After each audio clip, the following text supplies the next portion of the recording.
Sí, para ver los temas, porque no es... Sí, o sea, de que nos están oyendo ahorita, ¿no? Sí. ¿Ya nos están oyendo? ¿No? Ahorita ya está en vivo. Está en vivo, estamos... Puedes saludar a la gente. Digo, no, aquí te avisa cuando la gente que está, pero como el horario ahorita no ayuda, o sea, no creo que vaya a ser, probablemente se vea. No, pues yo creo que es poco a poco. Uno va haciendo creando sus lectores, creando su audiencia. Y es un proceso que va poco a poco, es el trabajo de semanas, meses. Pues. Nada se da de la noche a la mañana. Sí, o sea, es poco a poco.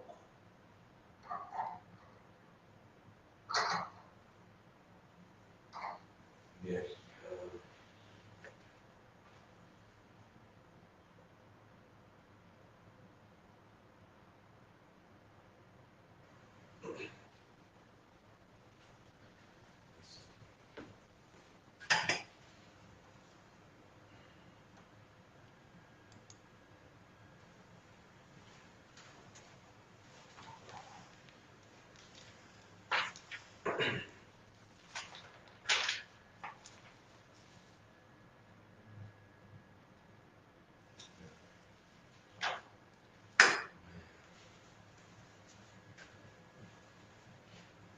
Ya vamos a empezar, mañana iniciamos transmitiendo en radio.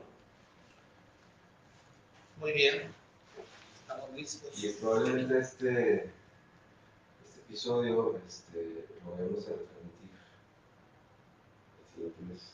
Perfecto.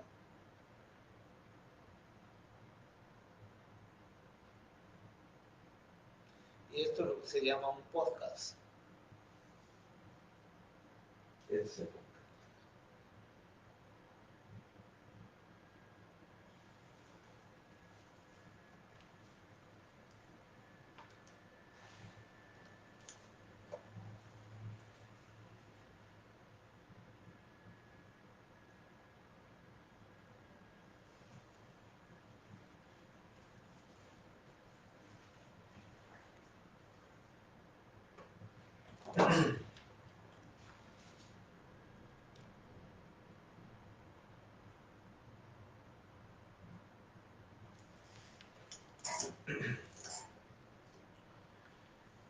Hola a todos y a todas, bienvenidos a un episodio más de Xochipilli Podcast.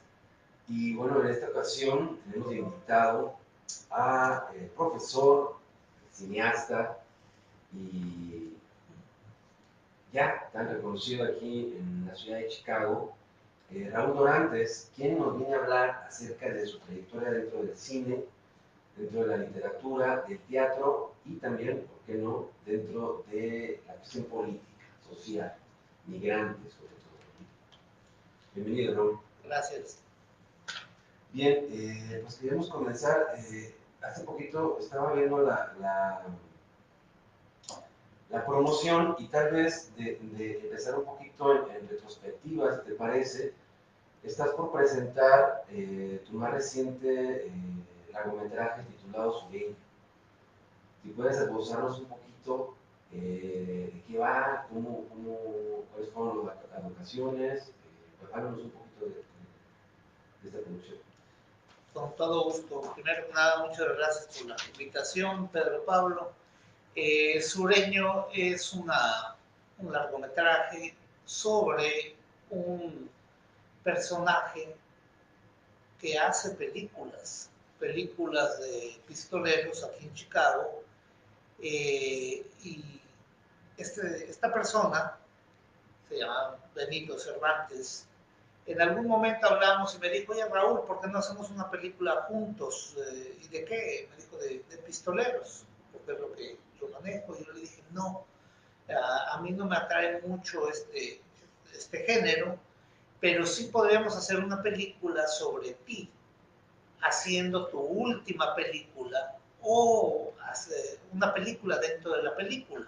Y ahí está tu visión y está la visión que manejamos nosotros, el colectivo El Pozo, ¿sí? Y digamos que la temática nuestra lo que me atrae es que es un inmigrante de clase trabajadora que llegó de la montaña de Guerrero, específicamente de Temascalapa, y que pues por aras del destino hace películas aquí en Chicago. Y entonces eso sí me atrae. Entonces va a ser un poco como un híbrido de géneros y también tiene algo de documental porque el personaje es el homónimo del actor Benito Cervantes y también tiene que ver con el personaje que él mismo ha creado que se llama Sureño. Entonces es Benito Cervantes haciendo la última película de Sureño. Es como un personaje metaficcional, ¿no? Como que como las novelas de Unamuno, ¿no? También que el personaje mismo lo cuestionaba a él, algo así. Correcto, entonces se parece, yo creo que tiene ecos de Niebla, de Miguel de Unamuno, en el que el personaje visita al actor, tiene un diálogo constante con el actor. Y entonces, y dentro de esto pudimos incluir pues las películas que hace y que ha hecho Benito Cervantes. Ahora, debo aclarar que no es el único, que hay como que toda una red de inmigrantes que hacen sus películas con sus propios recursos a partir del cine que ellos mismos han visto, que es sobre todo de la influencia de películas de pistoleros como las de los hermanos Almada, Valentín Trujillo. ¿Sí? Uh-huh. Sí, básicamente estaba yo pensando como en este género de pistoleros, sobre todo del norte, ¿no? Me llama la atención porque es un género que se caracteriza principalmente por la zona fronteriza y de la frontera, pero con el nombre sureño. ¿En qué sentido se relaciona ese nombre con esa zona? Claro, sureño es porque él es del sur de México, Del sur de México, okay. Y él mismo se ha llamado, ha creado su personaje Benito, y el personaje se llama Sureño. ¿Sí? Entonces aquí él tiene un problema, dentro de la película tiene un problema de tierras con su adversario, que es el coyote de la sierra. El problema de tierras es de allá, pero como migrantes se han traído ese problema acá. Y acá siguen discutiendo y se amenazan de muerte y se dicen sus cosas y nos vemos el sábado para agarrarnos a balazos a ver si eres tan valiente. Y ahí es donde es la filmación. Como una especie de un western, ¿no? Claro, entonces también hay una reflexión sobre eso porque ellos mismos le han dado un nombre a este género o subgénero y le llaman western migrantes. Está muy interesante. A mí en particular me fascina a mí el western en todas sus manifestaciones porque efectivamente hay un ejercicio de la violencia, de la venganza, sí, de la ira, y son cuestiones muy antropológicas, o sea, son manifestaciones del ser humano también, ¿no? Que, claro, se dramatizan y entran otros elementos como puede ser en este caso la tierra o, digamos, la más clásica que es una mujer, ¿no? Que por la mujer. En este caso también la tierra tiene esta connotación de posesión, supongo. Sí, efectivamente, todo comienza con un problema de linderos de tierra allá en Temascalapa y no en la generación del coyote y de Sureño, sino de los padres. Y los hijos traen ese problema y lo traen acá como migrantes. Un amigo miró la película cuando lo estábamos editando y me dijo lo que me gusta de la película es la parte antropológica, que ellos traen esta problemática, pero acá en este caso. Exacto, me parece a mí, no he visto la película y claro que la vamos a ver, pero creo que esa es la propuesta interesante, ¿no? Digamos que lo que diferencia toda la cantidad que se ha hecho de western, que hay muchísimo, que diferencia Sueño, y a mí en particular, con lo que me dices ahora, creo que es esta traslación del conflicto a la frontera, a la migrante, ¿no? Y bien, pues quisimos empezar con, digamos, la más reciente producción, ¿no? Pero pues llevas un proceso ya de años, un proceso de años que se ha nutrido a partir de varias disciplinas, ¿no? Como es teatro, la literatura y ahora la producción cinematográfica. a mí, lo que tengo de conocerte, pero nunca me ha quedado claro qué fue primero, ¿no? ¿Por qué empezaste? ¿Qué fue el teatro, la literatura? Digamos, hablamos un poco de ese origen, de cómo Raúl Dorantes empezó su travesía en el mundo de las artes, de la escritura, y de cómo tal vez identificar como a lo mejor ciertos sucesos que fueron ahí. Bueno, ahora que ya tengo mis años, mis primaveras, puedo hablar de una generación de jóvenes que llegaron a Chicago a raíz pues, de la crisis económica de los años 80 en México y que digamos que migran a diversas ciudades de Estados Unidos desde mediados de los años 80 y a lo largo de los 90. Y digamos coincidimos aquí Febronio Satarán, Francisco Piña, Enrique Murillo, Ricardo Armijo, León Leiva, y puedo seguir nombrando, todos ellos grandes amigos, y a algunos nos reuníamos para, primero como lectores, en el caso mío como lector, y en un momento se dio el salto a la escritura, y en mi caso fue el cuento, yo empecé como narrador. Hubo otros que dieron el salto de la lectura a la poesía. Y escribieron poesía, hay quienes pudieron escribir poesía y cuento, como en el caso de León, incluso novela. Y entonces como que cada uno fue buscando o el género literario lo buscó o la buscó. ¿Sí? Yo seguí en la narrativa por pues, 15 años más o menos escribiendo cuentos y en un momento di el salto a algo más largo, más extenso, que fue la novela. Intenté con De Zorros y Erizos y sí, entonces yo creo que me fui encontrando la temática central de mi obra, que fue la migración. Yo creo que la migración fue central porque los primeros cuentos que yo escribí tomaban lugar en mi pueblo, en Tequisquiapan, Querétaro, porque la realidad como que la tenía congelada y yo podía pues mirarla, no se movía, ya la tenía fija en mi cabeza y no lo sentí muy complicado. En un momento di el salto en el lugar en el que ocurría la historia, ya era Chicago, algún lugar de Chicago, y eran migrantes que vivían acá. Entonces, eso fue más difícil porque la realidad se estaba moviendo en tiempo presente y cómo atraparla, digamos, la parte lingüística, ¿sí? El habla de los personajes, cómo plasmar el Spanglish y surgen, estoy haciendo algo que es correcto o incorrecto, no tenía mucha noción de eso, debo respetar cómo la oralidad o hablan mal. Entonces todas estas preguntas me invadían y había que darles de alguna manera una respuesta, ¿no? Y eso en sí era ir conociendo al migrante, conociendo al migrante. Este conocimiento de alguna manera desemboca en el libro, el ensayo, en donde se titula Y si vinieron de enojados. ¿Crees tú que este fue de alguna manera un culmen de establecer ya, digamos, publicar el ensayo en donde se muestran varias perspectivas acerca de lo que es la migración en Estados Unidos? Sí, digamos, este libro que contiene ensayos y crónicas lo escribimos Febronio, Satarán y yo. Febronio, en lo que respecta a la literatura, era más poeta que narrador. Yo era más narrador en ese tiempo. Y él, lo académico, ya tenía una maestría en sociología y yo estaba estudiando, tiene un nivel de universitario.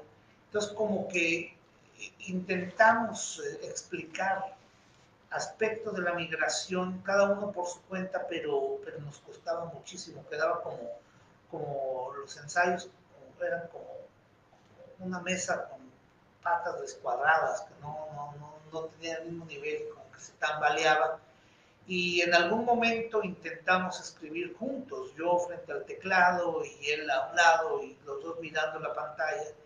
Y el primer ensayo que escribimos se llamó El regreso del inmigrante. Y la idea era plasmar cuándo regresa el inmigrante, cuándo regresa, porque ya habíamos ido de visita a México y sentíamos que no habíamos vuelto, y volvíamos a ir y sentíamos que no volvíamos. Bueno, ¿cuándo regresa? ¿Cuándo regresamos realmente? Y de ahí fueron surgiendo otros textos a partir de preguntas filosóficas. ¿Sí? Por ejemplo, ¿quién soy? En algún momento el inmigrante se ve en la necesidad de responder esta pregunta, ¿quién soy? ¿Sí? Porque ya ahora me digo inmigrante mexicano, es una identidad. Antes me decía simplemente soy mexicano y le voy a la selección.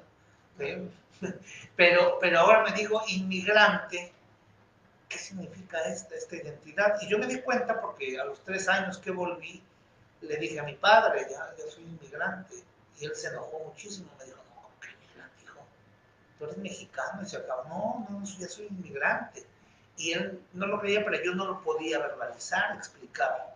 Entonces estos aspectos de la cultura inmigrante, los fuimos un poco a poco tocando Febroniio y yo a lo largo de 8 o 9 años. Ya, interesante esto que me dices del retorno inmigrante. Si regresa, ¿quién es el que regresa? ¿No? Porque básicamente hay una transformación, claro, hay una transformación en la identidad. Y en ese sentido preguntarte, ¿cuál?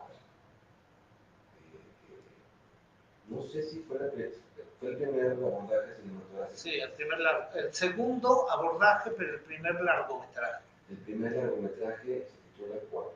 Precisamente habla de este regreso del migrante, ¿no? Yo lo leía como una especie de viaje del héroe, pero al revés, ¿no? O sea, el viaje del héroe, conocemos que sale de su casa, hace todo un periplo y regresa transformado, ¿no? Y lo leía en un sentido inverso, ¿no? Un migrante, un héroe trágico tal vez, que regresa a su tierra y en el regreso se va topando con todos sus fantasmas. En ese sentido, pues, háblanos un poquito de cómo llegaste ahí, cuáles fueron los resortes que tomaron la historia, cómo de alguna manera fuiste enarbolando pasar de la narrativa, que básicamente era tu fuerte hasta ese momento, pasar al guión cinematográfico. También ese saltito, ¿cómo fue que se dio? Sí, muy bien. Efectivamente, cuando uno está en México tiene un nombre. ¿Sí? Yo soy Raúl, pero mi familia me llama de alguna manera muy particular, me dicen Checo. Lo mismo sucedía con Cuaco, él tenía su nombre, un nombre de pila, pero su papá le llamaba Cuaco. Ese nombre ya no lo va a volver a escuchar. Algunos amigos sí le decían Cuaco. Cuando migra, acá le llaman de otra manera. Le llaman el Malafoca por alguna anécdota que tuvo en alguna fábrica. ¿Sí? Entonces, son identidades que nos van acompañando a lo largo de la vida. Y lo que intentamos hacer en esta película, Cuaco, es quien regresa. Y en ese viaje de regreso se va desgajando de estas identidades y de estos nombres. Y el primero que se va quedando atrás es el que usaba en Chicago, porque ya nadie le va a decir Malafoca, como le decían acá, ¿verdad? Como lo conocían acá. Y entonces él va encontrándose cuál es el que escucha al final el apodo que le decía a su padre, el sobrenombre que le decía a su padre, Cuaco, porque lo relacionaba con un caballito. Entonces sí, yo creo que este tema de la identidad nos acompaña ineludiblemente a todos los que hemos migrado, y a los hijos también, o sea, porque nos vamos preguntando constantemente, bueno, ¿y ahora quién soy? ¿Qué pasó? ¿Cómo se movió esto? No es una pregunta que hayamos buscado, es una pregunta que nos buscó y nos acompaña. Efectivamente, el primer texto de Y nos vinimos de mojados tuvo mucho que ver para que yo pudiera escribir el guión cinematográfico de Cuaco. Ya la parte central de esa película ya existía como libreto teatral. Lo que le agregué fue la primera parte y la tercera parte, porque son 3 partes, ¿verdad? Chicago, la frontera y su regreso al pueblo. Y claro, al final parece que va a morir, pero no muere, cuando yo le estoy aquí espoleando, ¿verdad? Pero no, entonces la pregunta para mí sería, ¿quién es el que se queda al final y se va caminando rumbo a un bosque? ¿Sí? Sí, porque pasa básicamente por un desgajamiento de toda su identidad y culmina con una escena de un ritual, ¿no? Que también es interesante, no es spoiler, pero hay un ritual ahí que de alguna manera a los espectadores nos dice que efectivamente hay una especie de muerte simbólica, ¿no? Algo cambia. Algo cambia. Y entonces a mí me da por decirte que no estoy de acuerdo con esto de no soy de aquí ni soy de allá. ¿Sí? Sí, yo creo que nos vamos haciendo de todos lados, y vamos acumulando identidades, pero hay algunas que tienen una carga emotiva, pues de alegría, es lo que vivimos de niños muchas veces, o sea, porque mal que bien fuimos felices al lado de nuestros padres, en la cuadra, la calle, la casa que nos habitaba y que habitábamos. Entonces yo creo que esa parte es la que queremos rescatar, pero tenemos otras identidades, y somos de aquí, somos de allá. O sea, el inmigrante viene, lo invade la nostalgia, pero también la alegría, también canta en las labores de la construcción, cuando está haciendo landscaping. O sea, la vida sigue fluyendo, pero la que tiene mayor carga pues es la del lugar que dejamos, sobre todo si ya llegamos acá de jóvenes, ¿no? Claro, coincido contigo en que realmente somos múltiples, ¿no? Hay una multiplicidad que muchas de las veces nos habita y claro, hay, digamos, si lo ponemos en porcentajes, digamos que cada multiplicidad pues, tiene su grado de tristeza, su carga emocional, en definitiva, ¿no? Y bueno, en ese sentido, seguir preguntándote, tu siguiente producción fue Camasotos.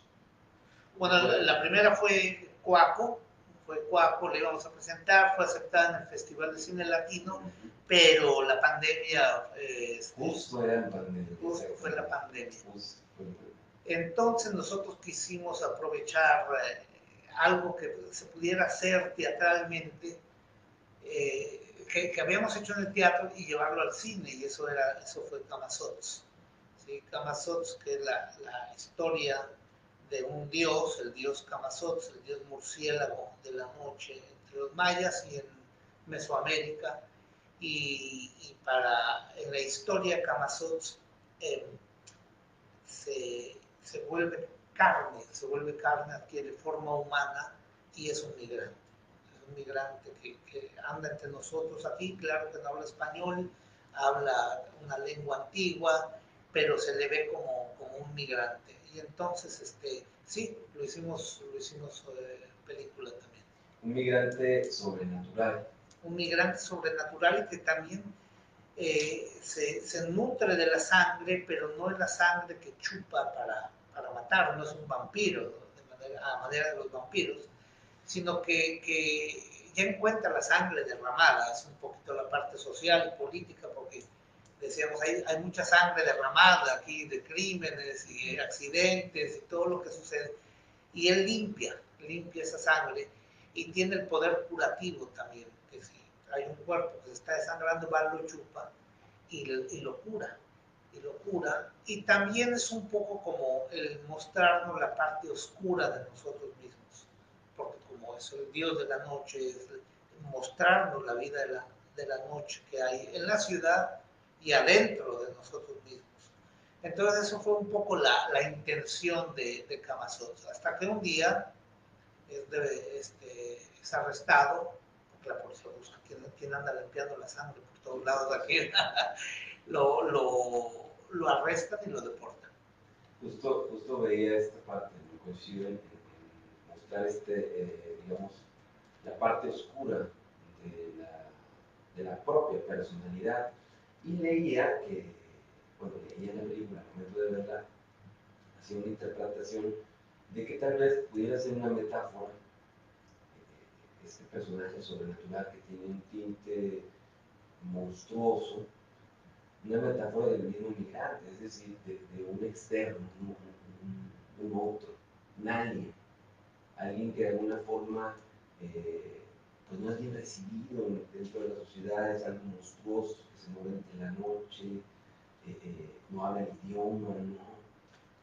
Y también es como algo desconocido. Bueno, en inglés hay peyorativamente un nombre que se usa que es alien, ¿no? Que es el extraño, el extraterrestre, el otro que no logro atrapar. Que no se asimila. Que no se asimila, ¿verdad? El que no es como yo. Y creo que tiene algo de eso, Camazot, que ese otro a quien desconozco viene a revelarme mi naturaleza o parte de mi naturaleza, en este caso, la noche. Porque desde el momento que yo rechazo a un inmigrante, digamos, yo soy ciudadano, he vivido aquí, mi familia, todos, y rechazo al inmigrante, me está revelando. Soy alguien que no acepto la humanidad del otro. La humanidad como concibo mi propia humanidad. ¿Sí? Lo veo como un humano diferente, un humano incluso muy diferente que no puedo tenerlo cerca, de vecino. Y entonces yo creo que tenemos, sí, este dilema aquí en Estados Unidos de la otredad, ¿sí? que vivimos con el concepto, la idea, la fuerza que tiene la otredad, porque estamos expuestos siempre a lo otro, ¿no?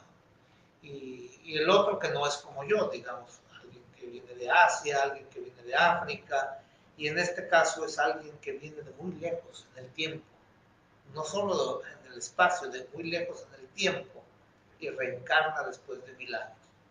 Me gusta mucho esto que dices de que el migrante te muestra partes tuyas, ¿no? El momento que lo fuiste, el momento que, digo, no solamente la cuestión migrante, digamos, a nivel humano también, el hecho del otro que se presenta extraño, como una amenaza, pues también revela partes tuyas, revela partes, de alguna manera, tus prejuicios, tus maneras de apartar, segmentar la población, etc.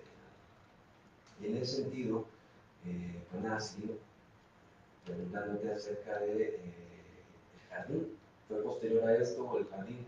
El jardín lo manejaste como obra de teatro primero, después la llevaste a las pantallas, hablamos un poquito de... Sí, como obra de teatro también se tuvo que cancelar debido a la Bueno, te pegó fuerte, te pegó muy pandemia. fuerte la pandemia. Claro, y optamos por volver la película, y para mí ahí es también los personajes, son 5 personajes migrantes que están en un bar histórico de Pilsen llamado El Jardín, y ya están muertos, pero no saben que están muertos. En ese sentido es muy golfiana la obra. Y lo que quisimos hacer ahí también es una reflexión sobre el tiempo, porque la misma historia se repite 3 veces como una espiral que se va abriendo, ¿sí? Recomienzan y los mismos personajes se dan cuenta de que parece que ya vivieron eso, ¿sí? Pero siguen tomando, conviviendo, y luego vuelve a ocurrir hasta que finalmente descubren, se vuelven conscientes de que hay algo completamente extraño, que están repitiendo lo mismo y que están atrapados. Y que el darse cuenta de que están atrapados es lo que los libera.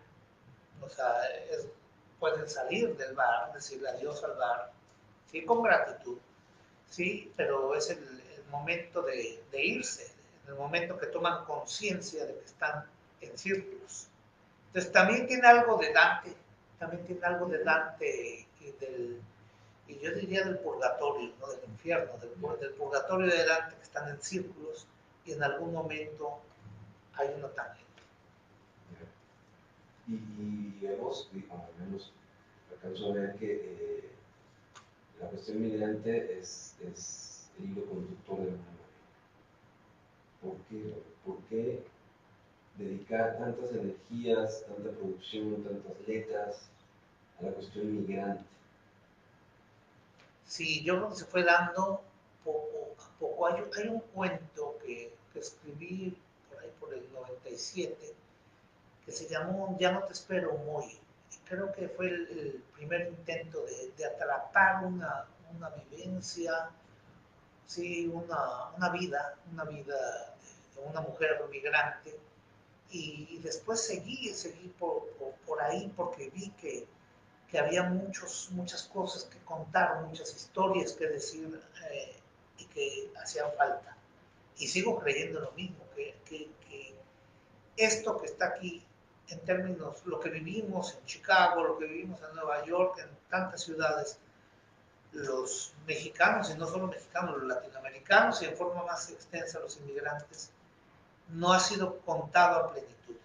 Si lo vemos en el cine, hay muchas películas que se han hecho sobre el viaje que del sur al norte, pero yo no había visto una película de alguien que va del norte al sur, que ya cumplió su periplo, su periodo y va de regreso. Ahora, curiosamente, pues se dio a conocer Bardo, esta película de ¿cómo se llama el director? Iñárritu, González Iñárritu, que también fue como una coincidencia, ¿sí? La diferencia es que el personaje de Iñárritu, pues es de un periodista de clase media, Cuaco es clase trabajadora, el personaje completamente. Pero entonces es explorar todas estas dinámicas que se van a dar, que se van dando acá entre los migrantes y al interior de cada migrante. Entonces tiene mucho que explorarse desde la psicología, desde la filosofía. Por ejemplo, el migrante tiene que filosofar. Y si no filosofas, una pregunta lo persiguió, lo atrapó, ¿quién soy? Y luego lo volvemos colectivo, ¿quiénes somos? Somos mexicanos de primera clase, de segunda clase, o ya soy estadounidense, pero de primera. ¿Quiénes somos? ¿Quiénes somos? Y son preguntas filosóficas que tenemos que tener algo, ¿no? La escuela o el libro nos tiene que proveer de instrumentos para ir respondiendo a esa pregunta. Y creo que lo mismo se da con los hijos de los inmigrantes. Sí, yo he conocido muchos jóvenes que me dicen que soy mexicano de Morelos, y digo, oh, muy bonito Cuernavaca. Y me dicen, no, nunca he estado en Cuernavaca, ni en México. Y, ¿cómo dices que eres de Morelos? Entonces, ese jovencito se identifica con el de dónde soy, de sus papás, de sus padres. Pero lo mismo en la psicología, o sea, yo creo que nosotros podemos explorar de una manera muy plena lo que es la nostalgia o la añoranza, ¿sí? Y entrar, porque la nostalgia, si no la vemos de una manera creativa y le seguimos el hilito, también nos puede sumir pues, en la depresión y en tantos problemas mentales que hay. O sea, pero puede ser muy creativo también, ¿sí? Puede ser algo. Estamos hablando de la psicología, lo mismo antropológicamente, artísticamente. Entonces creo que la literatura y las artes en general son un medio perfecto, excelente para ir respondiendo a estas preguntas. O para ir explorando, digamos, el fenómeno migrante, pero ya no como un accidente de tu personalidad, no, sino como todo un campo, una especie de cosmogonía, una especie de cosmovisión. El migrante tiene que fundar y de alguna manera tiene que exponer su naturaleza, su propia antropología, ¿no? Y en ese sentido me llama la atención esto que acabas de decir, que las preguntas te persiguen, o sea, según tu concepción artística o metafórica, hay preguntas que andan en busca de su migrante. ¿Qué pasa? ¿Qué pasa? Cuéntanos cuando una pregunta atrapa al migrante, ¿no? ¿Qué es lo que sucede y cómo lo exploras dentro de tu arte, de tu escultura?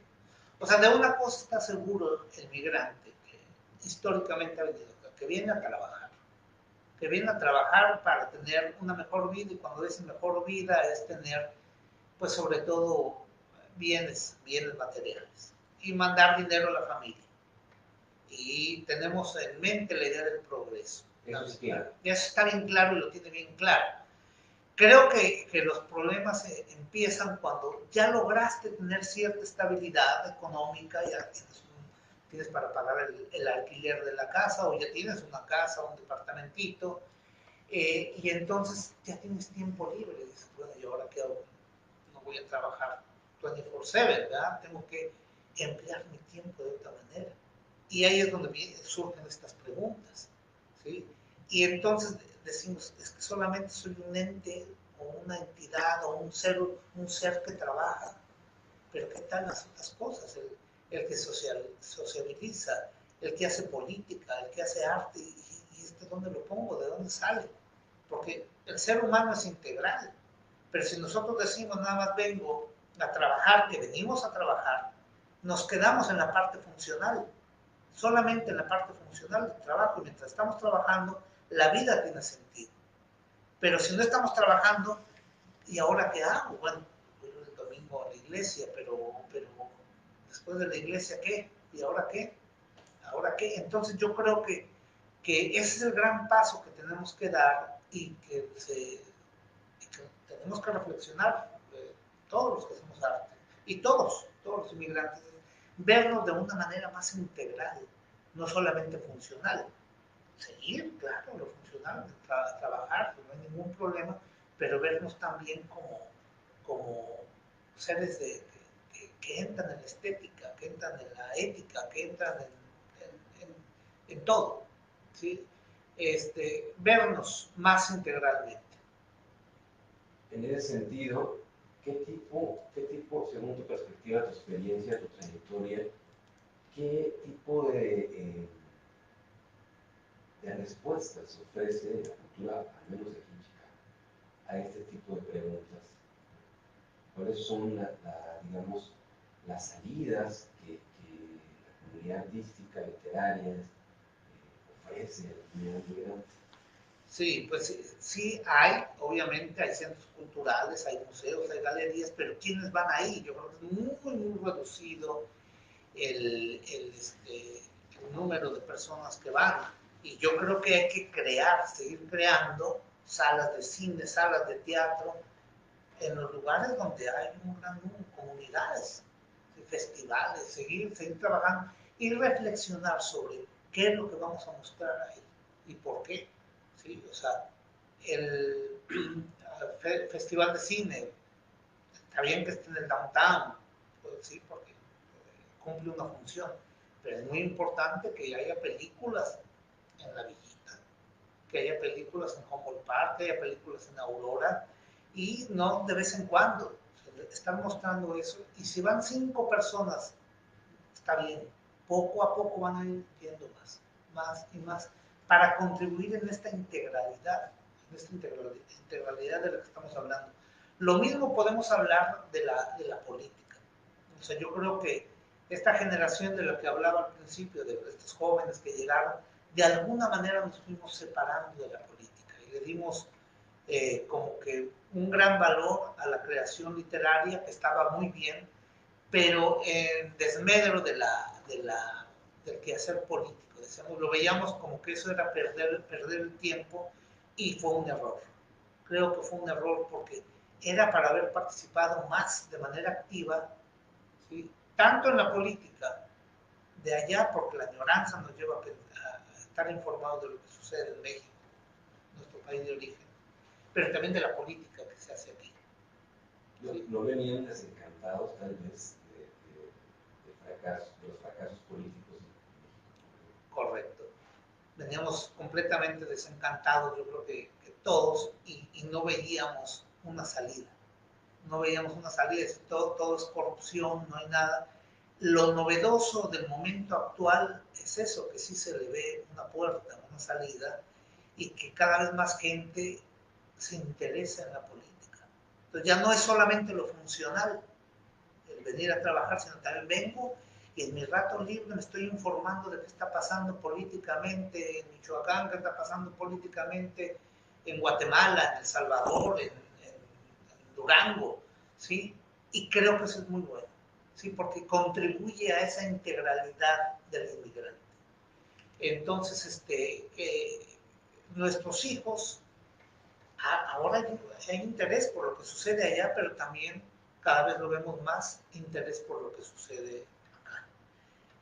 Lingüísticamente ver qué postura tenemos frente al lenguaje, porque nuestro lenguaje se trastoca desde el momento mismo que ya vivimos acá varios meses, ya usamos la palabra aplicación, Cora, y creo que se vive un buen momento con los hijos, porque cada vez más mantienen el español y siguen hablando inglés, ¿sí? Entonces, estos jóvenes participan de la política, sobre todo de acá, a su manera. Creo que nosotros tenemos que también acercarnos a participar en la política, tal vez desde el español, tal vez con las necesidades propias del que llegó. ¿Sí? Entonces, bueno, creo que por ahí va la cosa.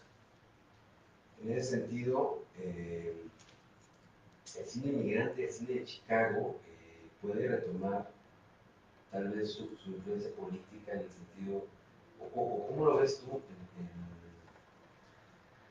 en esta diferencia tal vez entre cine militante o propagandista de cierta ideología política y o cine de arte, cine artístico, cine de puesta, cine de autor.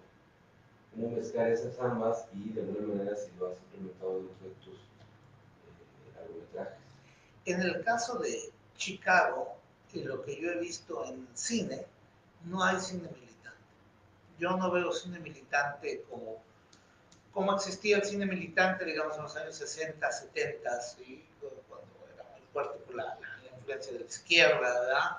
Y se hacía un cine que tenía la idea de incomodar, ¿no? Y de comunicar una ideología también, que te nutrieras de marxismo, de la lucha de clases, de la justicia social. Yo creo que lo que más hay es pues una especie de exploración, de crear un nuevo cine desde acá. Entonces, podemos decir que es un cine de autor independiente, entre independiente y casero, ¿verdad? Pero sí, yo no, hay una búsqueda en este momento hablábamos de Benito Cervantes y las películas que él mismo hace, que son westerns a su manera, a partir del cine que él ha visto o vio de joven, ¿sí? Que es el cine de los hermanos Almada. Y eso tiene su valor, tiene su mérito. Ahora, el cine que produce Ricardo Islas, amigo uruguayo, pues es el cine de horror, a partir de terror, películas de terror, ¿verdad? Este género fue a partir de lo que él trajo desde el Uruguay y aquí lo recrea, ¿sí? Y en el caso mío, pues lo mío pues, ha sido la migración. Le digo, ¿cómo meto la temática de la migración en esta historia? Entonces yo creo que si hablamos de las bellas artes, pues, y la historia de la migración en Chicago, pues empieza con la música hace 100 años, la primera expresión artística, tal vez después la pintura, tal vez después la danza, y los últimos invitados a la escena de las artes, pues yo creo que son el teatro y el cine. Entonces, muy reciente lo que se está haciendo de cine, muy nuevo, es muy nuevo, o sea, la literatura por lo menos tiene 40 años que han llegado escritores, poetas, y que han dado a conocer sus textos, entonces tiene más tiempo. Es muy interesante porque precisamente es un área que no voy a decir que está en pañales, porque ya hay ciertas producciones y cierto caminar, pero sí está esta como área de oportunidad, ¿no? Que está empezando, coincide exactamente con una época en donde los medios audiovisuales pues, están en su máximo auge, ¿no? Y las nuevas generaciones, tal vez, por ahí en las nuevas generaciones vengan, ya se estén formando, probablemente ya existan cineastas, gente que quiera transmitir a través del cine sus vivencias como migrante. Y en ese sentido, preguntarte si crees tú que el cine sea más efectivo que la literatura en ese sentido, ¿no? En cuanto poniendo el factor del entretenimiento en la época actual, en donde básicamente vivimos viendo todo, la mayor parte del día una pantalla, todas nuestras comunicaciones tienen que ver ya con un dispositivo digital, como que de alguna forma venimos más relacionados con la cuestión audiovisual.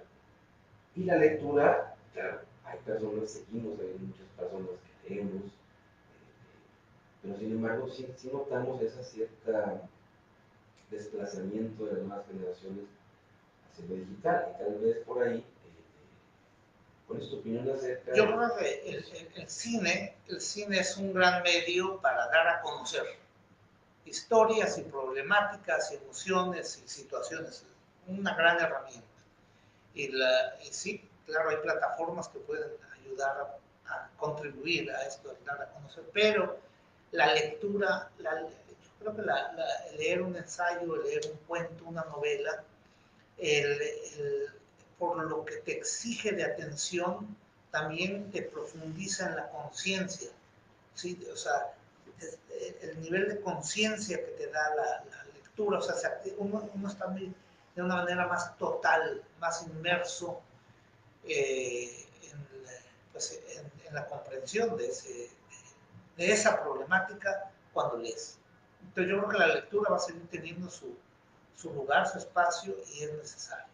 Es necesario seguir escribiendo crítica, ensayo, reflexión y estar en contacto a través de la lectura. Claro, es otra cosa. Una película, claro, muchas veces expuesto visualmente, hay una apreciación, pero si yo dijera así, ¿dónde estoy yo de una manera más total? Puedo decir en la lectura. En el encuentro con el libro. En el encuentro con el libro y estar recreando completamente la historia dentro de las imágenes. Y creo que hay cosas que la lectura nos permite crear, se puede crear todos los horizontes, pueden ser cuadrados, se puede ser todo en la poesía. Yo nunca he escrito un poema, pero me encanta leer poemas precisamente por eso, porque creo que ahí puede estar uno hablando con Dios, puede estar uno haciendo todo, del otro lado de la luna. Sí. Incluso ya puede uno desvariar como estoy yo. Bien, Raúl, pues venimos, me parece a mí que ha sido, digamos que el hilo conductor de tu cine, pues es lo migrante. Tanto así que ahora hicieron una propuesta de hacer una película de pistoleros, pues inmediatamente incluye el asunto del elemento migrante, y me parece a mí que le da otra perspectiva a la historia, ¿no? En ese sentido, bueno, vas a presentar Sueño la próxima semana, en 2 semanas.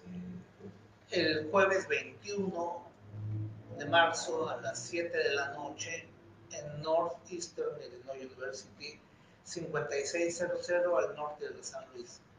Y un poco para reflexionar sobre lo que acabas de comentar, creo que la migración es una gran temática, da para muchas cosas, y una de las grandes temáticas de nuestro tiempo, en lo político, en lo cultural, en lo social, junto con el cambio climático, en las guerras. ¿Sí? Entonces creo que hay migrantes en todas las partes, de cualquier parte del mundo, o comunidades que han expulsado a migrantes, que han recibido migrantes. Entonces es una para mí, de las tres grandes temáticas que hay. Pero también la migración son muchos contextos. No es lo mismo hacer una película o escribir un cuento de migrantes en Aurora que en Chicago. ¿Sí? No es lo mismo esa historia en algún Fresno, California, o en Denver. Va cambiando en todos los sentidos. Entonces yo creo que esos contextos dan para mucho, que están ahí a la espera del del poeta, del narrador, del dramaturgo que los ponga por escrito. Y Raúl Durante sigue siendo migrante, sigue considerándose migrante aún después de tanto tiempo de estar arraigado dentro de la dinámica de Chicago. Ajá. Sí, me gusta la idea de la migración por la idea del movimiento, por la idea de que migrar, uno va migrando en la edad, uno va migrando, pues se dice que el ser humano es originalmente de África, de algún lugar muy cerca de Sudáfrica, el Homo sapiens, y que a partir de ahí fue migrando hacia el norte y hacia el este y hacia el oeste, hacia todos lados, y que así hemos llegado a ser lo que somos. Hemos creado culturas, hemos creado ciudades, hemos construido, hemos destruido también, pero el ser humano es el ser humano a partir de la migración. Yo creo que es de las cosas más imbéciles decir que uno es anti-inmigrante. Tú mismo eres producto de eso. Migración psicológica y migración emocional también. Claro, también, y es de la parte dolorosa la migración psicológica porque uno quiere seguir siendo el que cree que era. Entonces, cuando tú te descubres que ya no eres el que eras, y dices, bueno, ¿y ahora qué onda? ¿Quién soy? Y eso te puede sumir en una especie de dolor, ¿verdad? Dolor interno, y que creo que se puede, con atención, se puede resolver. ¿Sí? Se puede resolver, o sea, poniendo la atención a eso que está sucediendo adentro. ¿Sí? Es como caminar en la cuerda floja, tal vez. Sí, yo siempre cuento esta historia de la primera vez que regresé, porque mi papá, hablando con él en un momento, me dijo, oye, hijo, ¿y por qué hablas así? Yo me quedé, pues, como después de 3 años que no lo veía, ¿por qué hablas así? Y lo vi preocupado, y yo, ¿cómo hablo? Hablo muy feo. ¿Qué pasó? Y lo que él quería decir es que ya había perdido el acento de Querétaro, que yo no hablaba como queretano, y él notaba algo, pero no podía acertar a qué es lo que estaba pasando conmigo. Entonces, pero eso a mí me mete en un viaje, porque digo, mi papá ya no me ve como mira a mis otros hermanos, o sea, ya me ve diferente, entonces ya no soy el que era, ya soy diferente en los ojos de alguien que quiero mucho, que es mi papá. Entonces dije, ¿qué pasó? ¿Qué pasó? Entonces yo me vine de regreso a Chicago con esa pregunta. Ya, te la puedo preguntar. Pero es una cosa nimia, después eso siguen los ejemplos que tienen que ver con lo psicológico. Y no le tenemos que llamar psicológico, nada más le podemos llamar, poner la atención a lo que pasa adentro. Claro. Ha sido un gusto tenerte con nosotros, Raúl. Creo que coincido contigo en cuanto a que el tema migrante es un tema muy amplio, muy amplio y que puede ser abordado por la literatura, por el teatro, por el cine, antropología. Hace un momento hablabas de eso, ¿no? De prácticamente todos y todas venimos precisamente de un movimiento migrante, ¿no? Incluso pues, llevándolo a nuestro tatarabuela, ¿no? La mayoría viene de movimientos generacionales, de una ciudad a otra ciudad, etc.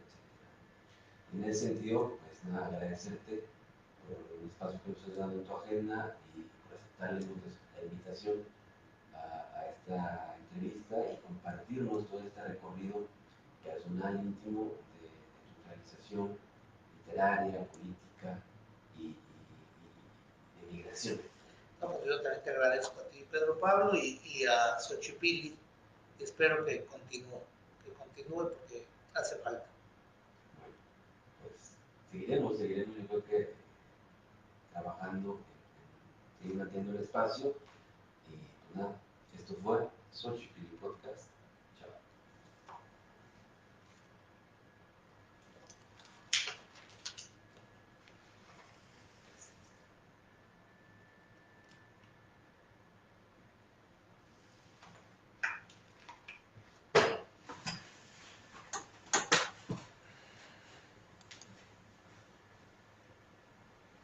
Aquí te saludar, te están Antonio Durante Reséndiz un primo. dice: saludos al programa y a Raúl, felicidades hacer este Ah, tipo de de... puro técnica, 12 reacciones, pero las reacciones son buenas. ¿No? Oye, qué bien. Pau Dorantes te felicitó. Ahorita tenemos, Pues ahorita... para que no se haya avisado, ¿verdad? Estuvo muy bien.